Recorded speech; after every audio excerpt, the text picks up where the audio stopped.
ರಾಘವೇಂದ್ರ ಅವರು ಕೂಡ ಚಿತ್ರದುರ್ಗಕ್ಕೆ ಭೇಟಿಯನ್ನು ಕೊಟ್ಟು ಈಗ ಆಶೀರ್ವಾದವನ್ನು ಕೂಡ ಪಡೆದಿದ್ದಾರೆ. ಚುನಾವಣಾ ನೀತಿ ಸಂಹಿತೆ ಉಲ್ಲಂಘಿಸಿದ್ರಾ ಅನ್ನುವಂಥ ವಿಚಾರ ಈಗ BY ರಾಘವೇಂದ್ರ ಅವರ ಮೇಲೆ ಕೇಳಿ ಬರ್ತಾ ಇದೆ. ಕಾರಣ ಏನು ಅಂತಂದ್ರೆ, ಬೋವಿ ಗುರುಪೀಠದಲ್ಲಿ ರಾಜಕೀಯ ಸಭೆಯನ್ನ ನಡೆಸಿದ್ರು. ಚಿತ್ರದುರ್ಗದ ಮಠದಲ್ಲಿ ರಾಜಕೀಯ ಭಾಷಣವನ್ನ ರಾಘವೇಂದ್ರ ಮಾಡಿದ್ದಾರೆ. ಧರ್ಮಗಳ ನಡುವಿನ ಯುದ್ಧ ಇದು ಅಂತೇಳಿ ಮಠದಲ್ಲಿ ಈ ರೀತಿಯ ಭಾಷಣವನ್ನ ಅಲ್ಲಿ ಆರಂಭ ಮಾಡಿದ್ದಾರೆ. ಹಾಗಾಗಿ ಈ ರೀತಿಯ ಸಮಸ್ಯೆಗಳು ಅಲ್ಲಿ ಶ್ರೀಗಳು ಕೂಡ ಇವತ್ತು ಬಂದಿರೋದು ನಮ್ಮೆಲ್ಲರ ಒಂದು ಸೌಭಾಗ್ಯ. ಅದೇ ರೀತಿ ನಮ್ಮ ಮಾದರ ಚೆನ್ನಯ್ಯ ಮಹಾಸ್ವಾಮಿಗಳು ಕೂಡ ಇವತ್ತು ನಮಗೆ ಹಾರೈಸಲಿಕ್ಕೋಸ್ಕರ ಎಲ್ಲ ಭಕ್ತರ ಪರವಾಗಿ ನಾನು ಕೃತಜ್ಞತೆಯನ್ನು ತಿಳಿಸ್ತಾ, ವಿಶೇಷವಾಗಿ ನಮ್ಮ ತಿಳಿಸಿದರೆ ಅವ್ರನ್ನು ಕೂಡ ಸ್ವಾಗತವನ್ನು ಬಯಸ್ತಾ, ನಮ್ಮ ಮಡಿವಾಳ ಗುರುಪೀಠದ ಶ್ರೀಗಳು ಇವತ್ತಿಲ್ಲಿ ಹಾರೈಸಲಿಕ್ಕೆ ಬಂದಿರೋ ಅವ್ರನ್ನು ಕೂಡ ಅಭಿನಂದನೆಯನ್ನು ತಿಳಿಸ್ತಾ, ವಿಶೇಷವಾಗಿ ನಮ್ಮ ಮಂಟಪದ ಅಪ್ಪಣ್ಣ ಗುರುಪೀಠದ ಶ್ರೀಗಳು, ನಮ್ಮ ಕುಂಬಾರ ಗುರುಪೀಠದ ಶ್ರೀಗಳು ಕೂಡ ಇವತ್ತು ಆಗಮಿಸಿದ ಅವರು ಕೂಡ ಕೃತಜ್ಞತೆ ತಿಳಿಸ್ತಾ, ಅವರು ಕೂಡ ಈ ಸಂದರ್ಭದಲ್ಲಿ ಕೃತಜ್ಞತೆ ತಿಳಿಸ್ತಾ, ಅದೇ ರೀತಿ ನಮ್ಮ ಕನಕಪೀಠದ ಶ್ರೀಗಳು ಇರ್ಬೋದು, ನಮ್ಮ ಉಪ್ಪಾರ ಪಟ್ಟದ ಅವರು ಬೇರೆ ಬೇರೆ ಕಾರಣಕ್ಕೆ ಈ ಒಂದೇ ದಿನಾಂಕದಲ್ಲಿ ಜೋಡಿಸ್ಕೊಳ್ಳಿಕ್ಕೆ ಆಗಿಲ್ಲ. ಇನ್ನೊಮ್ಮೆ ಮಠಕ್ಕೆ ಹೋಗಿ ಅವರ ಆಶೀರ್ವಾದವನ್ನು ಕೂಡ ಪಡೆದುಕೊಂಡು ಬರ್ತೀವಿ ಅಂತ ಈ ಸಂದರ್ಭದಲ್ಲಿ ಹೇಳ್ತಾ, ವಿಶೇಷವಾಗಿ ಹೊರಭಾಗದಲ್ಲಿ ಇಲ್ಲಿ ನಿಮಗೆಲ್ಲರೂ ಕೂಡ ಗೊತ್ತಿದೆ, ಸ್ವಾಮಿ ವಿವೇಕಾನಂದರು ಅಮೆರಿಕದ ಶಿಕಾಗೋ ನಗರದಲ್ಲಿ ವಿಶ್ವಧರ್ಮ ಸಮ್ಮೇಳನವನ್ನು ಉದ್ದೇಶ ಮಾತಾಡಬೇಕಾದಾಗ ಬೇಕಂತ ಅಲ್ಲಿಯ ಒಬ್ಬ ಪ್ರಜೆ ಒಂದು ಮಾತನ್ನ ಕೇಳ್ತಾನೆ. ಇವತ್ತು ಅನೇಕ ಶ್ರೀಗಳು ಕೂಡ ಇವತ್ತು ಬಂದಿರೋದು ನಮ್ಮೆಲ್ಲರ ಒಂದು ಸೌಭಾಗ್ಯ. ಅದೇ ರೀತಿ ನಮ್ಮ ಮಾದರ ಚೆನ್ನಯ್ಯ ಮಹಾಸ್ವಾಮಿಗಳು ಕೂಡ ಇವತ್ತು ನಮಗೆ ಹಾರೈಸಲಿಕ್ಕೋಸ್ಕರ ಎಲ್ಲ ಭಕ್ತರ ಪರವಾಗಿ ನಾನು ಕೃತಜ್ಞತೆಯನ್ನು ತಿಳಿಸ್ತಾ, ವಿಶೇಷವಾಗಿ ನಮ್ಮ ತಿಳಿಸಿದರೆ ಅವ್ರನ್ನು ಕೂಡ ಸ್ವಾಗತವನ್ನು ಬಯಸ್ತಾ, ನಮ್ಮ ಮಡಿವಾಳ ಗುರುಪೀಠದ ಶ್ರೀಗಳು ಇವತ್ತಿಲ್ಲಿ ಹಾರೈಸಲಿಕ್ಕೆ ಬಂದಿರೋ ಅವ್ರನ್ನು ಕೂಡ ಅಭಿನಂದನೆಯನ್ನು ತಿಳಿಸ್ತಾ, ವಿಶೇಷವಾಗಿ ನಮ್ಮ ಮಂಟಪದ ಅಪ್ಪಣ್ಣ ಗುರುಪೀಠದ ಶ್ರೀಗಳು, ನಮ್ಮ ಕುಂಬಾರ ಗುರುಪೀಠದ ಶ್ರೀಗಳು ಕೂಡ ಇವತ್ತು ಆಗಮಿಸಿದ ಅವರು ಕೂಡ ಕೃತಜ್ಞತೆ ತಿಳಿಸ್ತಾ, ಅವರು ಕೂಡ ಈ ಸಂದರ್ಭದಲ್ಲಿ ಕೃತಜ್ಞತೆ ತಿಳಿಸ್ತಾ, ಅದೇ ರೀತಿ ನಮ್ಮ ಈ ಬಗ್ಗೆ ಮತ್ತಷ್ಟು ಮಾಹಿತಿ ನೀಡ್ತಾರೆ ನಮ್ಮ ಪ್ರತಿನಿಧಿ ಮಾಲ್ತೇಶ್ ಅರಸ್ ಫೋನ್ ಸಂಪರ್ಕದಲ್ಲಿದ್ದಾರೆ. ಮಾಲ್ತೇಶ್, ಈಗ ಚುನಾವಣೆ ಹತ್ತಿರ ಆಗ್ತಾ ಇದ್ದಂಗೆ ಮಠಾಧೀಶರನ್ನ ಭೇಟಿ ಆಗೋದು ಆಗಿರ್ಬೋದು ಅಥವಾ ಚುನಾವಣಾ ಪ್ರಚಾರ ಜೋರಾಗಿ ನಡೀತಾ ಇದೆ. ಇದರ ಜೊತೆಗೆ ರಾಘವೇಂದ್ರ ಅವರು ಕೂಡ ಚಿತ್ರದುರ್ಗಕ್ಕೆ ಭೇಟಿಯನ್ನು ಕೊಟ್ಟಿದ್ದಾರೆ. ಅಲ್ಲಿ ಸ್ವಾಮೀಜಿಗಳು ಹೇಳ್ತಾ ಇರುವಂಥದ್ದು ಈ ಬಾರಿ ಬೋವಿ ಸಮುದಾಯಕ್ಕೆ ಅವಕಾಶವನ್ನು ಮಾಡಿಕೊಡಬೇಕು ಅಂತೇಳಿ. ಬರುವಂಥ ಸಂದರ್ಭದಲ್ಲಿ ಏನೆಲ್ಲ ಹೇಳಿದ್ರು ಅಂತೇಳಿ ಒಂದು ಎಂ ಕುಮಾರ್ ಏನಂದ್ರೆ, ಪ್ರಮುಖವಾಗಿ ಚುನಾವಣೆ ಅನ್ನುವ ಸಂದರ್ಭಗಳು ಬಂದ ಕೂಡಲೇ ಸಹಜವಾಗಿ ರಾಜಕಾರಣಗಳಿಗೆ ನೆನಪಿಗೆ ಬರುವಂತದ್ದು ಮಠಾಧೀಶರು. ಯಾಕೆಂದ್ರೆ ಯಾವುದೇ ಒಂದು ಸಮುದಾಯದ ಮಠಾಧೀಶಗಳನ್ನ ಭೇಟಿ ಆದ್ರೆ ಇಡೀ ಆ ಸಮುದಾಯ ನಮ್ಮ ಪರವಾಗಿ ಸ್ವಲ್ಪ ಮಟ್ಟಿಗೆ ಗಮನ ಹರಿಸುತ್ತೆ ಅನ್ನುವ ದೆಸೆಯಲ್ಲಿ ಕೆಲಸವನ್ನ ಮಾಡ್ತಾ ಹೋಗ್ತಾರೆ. ಹಾಗಾಗಿ ಆ ಪರಿಕಲ್ಪನೆಯನ್ನ ಶ್ರದ್ಧಾ ಭಕ್ತಿಯಿಂದ ಪಾಲನೆ ಮಾಡ್ಕೊಂಡು ಬರ್ತಿರೋದು ಬಿಜೆಪಿಯ ಯಾವುದೇ ಅಭ್ಯರ್ಥಿಗಳಾಗ್ಲಿ ಚಿತ್ರದುರ್ಗ ಜಿಲ್ಲೆಗೆ ಸಹಜವಾಗಿ ಭೇಟಿ ಕೊಡ್ತಾರೆ.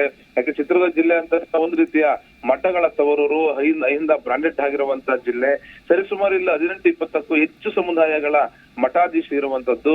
ಪ್ರಮುಖ ಮಠಗಳು ಸೇರದಂತೆ ಎಲ್ಲ ಸಮುದಾಯಗಳ ಮಠಾಧೀಶಗಳನ್ನ ಇವತ್ತು ಭೇಟಿ ಮಾಡಿದ್ರು. ಪ್ರಮುಖವಾಗಿ ಇವತ್ತೆಂತಂದ್ರೆ ಒಂದು ಮಾದರ ಚೆನ್ನಯ್ಯ ಸ್ವಾಮೀಜಿ ಮಠದ ಹೊರತುಪಡಿಸಿ, ಯಾಕೆಂದ್ರೆ ಮಾದರ ಚೆನ್ನಯ್ಯ ಸ್ವಾಮೀಜಿ ಅವರು ಕೂಡ ಬಿಜೆಪಿಯ ಪ್ರಬಲ ಆಕಾಂಕ್ಷಿಗಳು ಅಭ್ಯರ್ಥಿಗಳು ಆಗ್ತಾರೆ ಅನ್ನುವ ಈ ಸಂದರ್ಭದಲ್ಲಿ ರಾಘವೇಂದ್ರ ಅವರು ಅಂತಂದ್ರೆ ಮಾಜಿ ಮುಖ್ಯಮಂತ್ರಿ BS ಯಡಿಯೂರಪ್ಪನವರ ಪುತ್ರ ಮತ್ತು ಬಿಜೆಪಿಯ ರಾಜ್ಯಾಧ್ಯಕ್ಷರಾಗಿರುವಂತಹ ವಿಜಯೇಂದ್ರ ಅವರ ಸಹೋದರ ರಾಘವೇಂದ್ರ ಅವರು ಇವತ್ತು ಬಂದಾಗ ಬೋವಿ ಗುರುಪೀಠದಲ್ಲಿ ಸರಿಸುಮಾರು 8-10 ಸಮುದಾಯಗಳ ಎಲ್ಲ ಸ್ವಾಮೀಜಿಗಳನ್ನ ಭೇಟಿ ಮಾಡಿ ದಶದಾಶೀರ್ವಾದವನ್ನು ಕೂಡ ಪಡೆದುಕೊಂಡ್ರು. ಒಂದು ಸಹಜವಾಗಿ ಅವರು ಯಾವುದೇ ರೀತಿಯ ಚರ್ಚೆ ಮಾಡಬಾರ್ದಾಯ್ತು. ಚುನಾವಣಾ ಆಯೋಗದ ಅನ್ವಯ ನೀತಿ ಸಂಹಿತೆಯ ಉಲ್ಲಂಘನೆ ಕೂಡ ಆಗಿದೆ ಅನ್ನೋದು ಸ್ಪಷ್ಟವಾಗಿ ಗೊತ್ತಾಗುತ್ತೆ. ಯಾಕಂದ್ರೆ ಚುನಾವಣಾ ನೀತಿ ಸಂಹಿತೆ ಅಂತಂದ್ರೆ ಒಂದು ರೀತಿಯ ಒಂದು ಕಟ್ಟುನಿಟ್ಟಿನ ಎಚ್ಚರಿಕೆ. ಅಂತದ್ರಲ್ಲಿ ಒಂದು ಮಠದ ಒಳಗಡೆ ರಾಜಕೀಯ ಮುಖಂಡರು ಸೇರಿಕೊಂಡು ಪಕ್ಷಕ್ಕೆ ಮತ ಹಾಕಿ ಅನ್ನೋ ಹೆಸರು ಬರುವುದು ಅಥವಾ ಧರ್ಮ ನಡುವೆ ಯುದ್ಧ ಇದೊಂದು ರೀತಿ ಅನ್ನುವ ಭಾಸ ಆಗುವಂತ ಮಾತುಗಳನ್ನು ಹೇಳಿದ್ದಾರೆ. ಅದೇನೇ ಆಗ್ಲಿ, ಒಂದು ರಾಜಕೀಯ ಚರಿತ್ರೆಗಳಲ್ಲಿ ವಿಶೇಷವಾಗಿ ಚಿತ್ರದುರ್ಗ ಅಂದ ತಕ್ಷಣ ಒಂದು ಎದ್ದು ಕಾಣುವಂತ ವ್ಯವಸ್ಥೆ. ಇಲ್ಲಿರುವಂತ ಎಲ್ಲ ಸಮುದಾಯ ಸ್ವಾಮೀಜಿಗಳನ್ನ ತಾವು ನೋಡಬಹುದು.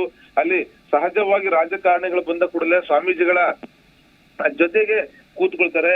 ಆದ್ರೆ ಬಿಜೆಪಿಯ ರಾಘವೇಂದ್ರ ಅವರು ಸ್ವಾಮೀಜಿಗಳನ್ನೆಲ್ಲರನ್ನು ಹಿಂದೆ ಕೂರಿಸಿ ಮುಂಭಾಗ ಕುಳಿತುಕೊಂಡು ಮುಖಂಡರ ಜೊತೆಗೆ ಚರ್ಚೆ ಮಾಡಿದ್ರು.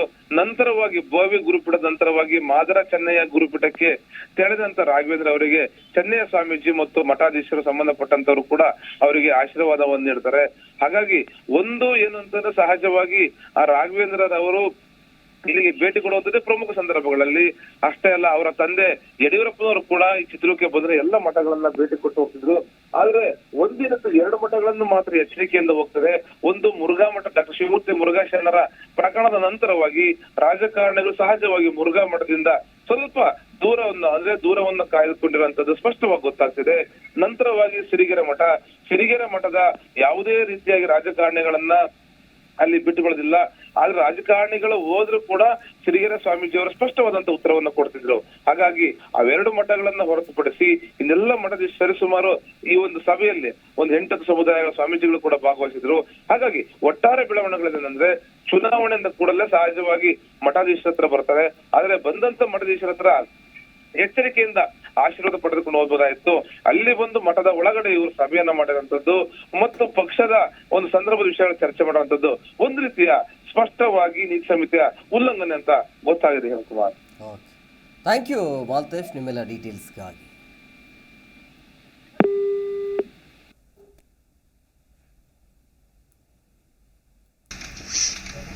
ಸ್ವಾಮಿ ವಿವೇಕಾನಂದರು ಅಮೆರಿಕದ ಶಿಕಾಗೋ ನಗರದಲ್ಲಿ ವಿಶ್ವಧರ್ಮ ಸಮ್ಮೇಳನವನ್ನು ಉದ್ದೇಶಿಸಿ ಮಾತಾಡ್ಬೇಕಾದಾಗ ಬೇಕಂತ ಅಲ್ಲಿಯ ಒಬ್ಬ ಪ್ರಜೆ ಒಂದು ಮಾತನ್ನ ಕೇಳ್ತಾನೆ. ಜಿ ಕನ್ನಡ ನ್ಯೂಸ್ ಈಗ ನಿಮ್ಮ ಮನೆಯಲ್ಲೇ ನೋಡಿ. ಎಲ್ಲ ಕೇಬಲ್ಗಳಲ್ಲಿ ಈಗ ಲಭ್ಯ. Sun Direct 292, Jio TV 1334, U digital 162, Siti cable 51, GTPL 17, Abhishek cables 821, Rockline telecommunication 51, Shri Basaveshwara number 60, Vinayaka digital number 53, in digital number 896ರಲ್ಲಿ ನಿಮ್ಮಿಸ್ತದ ಜಿ ಕನ್ನಡ ನ್ಯೂಸ್ ನೋಡಿ ಆನಂದಿಸಿ.